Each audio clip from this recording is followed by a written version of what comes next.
Hello, Wisdom Café. I'm here today talking to Fiona Doyle, the Dean of our Graduate Division here at UC Berkeley.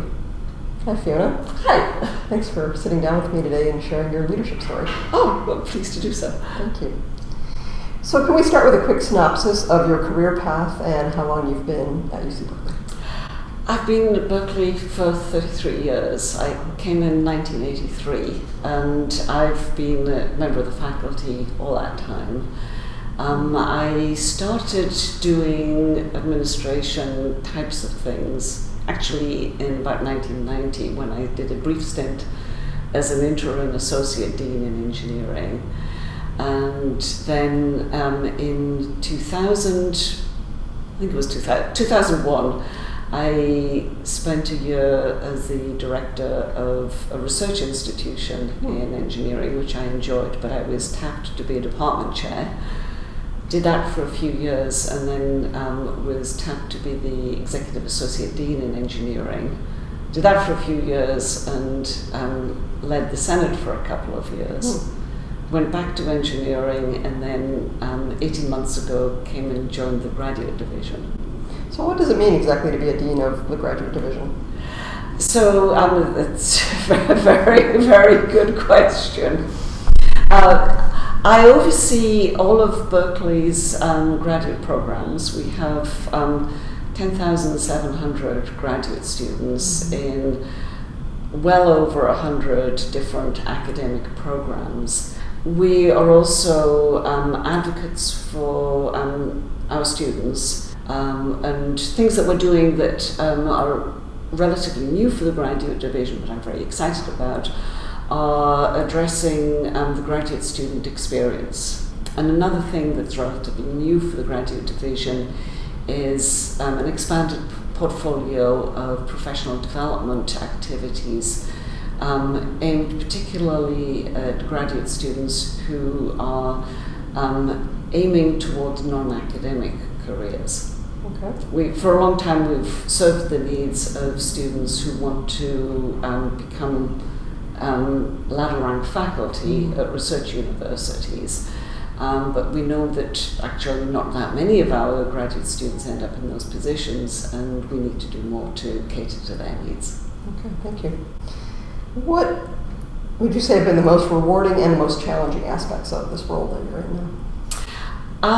The rewarding bits are always working with students, because that's what we're here for, and that's what makes it worthwhile. I find it very rewarding when I can make life better for people in one way or another. For example, working with the Graduate Council to simplify policies, find ways that we can make it easier for students to navigate their graduate programs, find ways to make it easier for the staff who support them in the departments to actually do so. One of our biggest challenges is the very limited resources that we have for funding of doctoral students. What defining moments have occurred in your life and or your career, and how have they shaped you? I don't know about defining moments, but now from the perspective of being old and looking back at what made me who I am, one of the things that I recognize is the fact that my management style is very much shaped by the fact that I am the third of 5 children. So, yeah. I can't wait to hear the connection you make there. So, as the middle child in a large family, you get the message early on that you're not special, that there are limited resources, but also certainly sort of in my family, I was one who was really trying to keep the peace and identify compromises that would keep people happy in different situations. And so I don't like confrontation. I like to make decisions by consensus, if at all possible, and work out what might be behind people opposing something as opposed to just making an administrative fiat. One of the things that I've learned is that the staff in the organizations that I've led have an enormous wealth of knowledge about what needs to be done. Often they have wonderful ideas on ways to do things better, and ensuring that people feel comfortable voicing their opinions and not always agreeing with me, I think helps provide an organization that can be more excellent. So that management style would require a lot of listening. I try to listen. If you talk to my staff, they'd probably say, "Oh, she should listen a bit more." But yes, I try to listen, and I don't want people to tell me what they think I might want to hear. I want to hear what people are thinking, even if it's bad news. So as you look back, what core beliefs have guided your choices and decisions? Well, I suppose the overall thinking behind both my academic work and what I've done in administration has been, how can I best use my time to make things better? Make it easier for our amazing students to actually progress through their graduate programs as easily as possible, feeling that they're supported. So I can imagine what you've been saying is going to lead into your answer to this next question, which is, what does it mean to you to be a leader? So you're talking about doing things that make things better. Is there more that you'd say about an answer to that question? So I always think of leadership in terms of an inverted pyramid, where my job is to enable the people who work with me to do their jobs better. So that's the filter that I apply, and I think that defines a lot of the work that I do. You know, when a problem comes to the graduate division, I'm deciding who's going to take the lead on it, rather than saying, "Oh well, this is your job," or "That's your job." In some cases, I realize that I have expertise that would enable me to do that work in a shorter time than anybody else. So then I'll say, "Oh well, I'll do that one." In other cases, just talking with people about ways to actually approach the problem, maybe put in less effort initially than they might have thought about doing, because I know that they have a host of other things on their plate, and say, well, let's try and do a broader brush approach to this task, and then circle back to whoever asked the question. And if they want more information, at that point we can do a deeper dive, but they may not want more information. I do try to take responsibility for the decisions that come out of a graduate division. So if there are complaints, then those complaints have to come to me. I am responsible for what people do, and I've got broader shoulders, so if people are unhappy, they should be unhappy with me rather than with my staff. So you take accountability. Yes, that's a more succinct way of describing it, yes. So Fiona, when your career is complete, what do you want people to remember you for? Or what are you most proud of?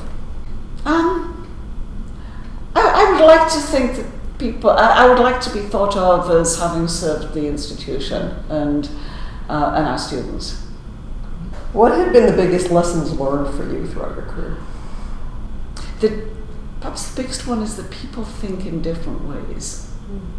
So early on I realized that most people who work at Berkeley are incredibly devoted to Berkeley and want what they think is best for Berkeley. But different people have very different opinions on what is best for Berkeley.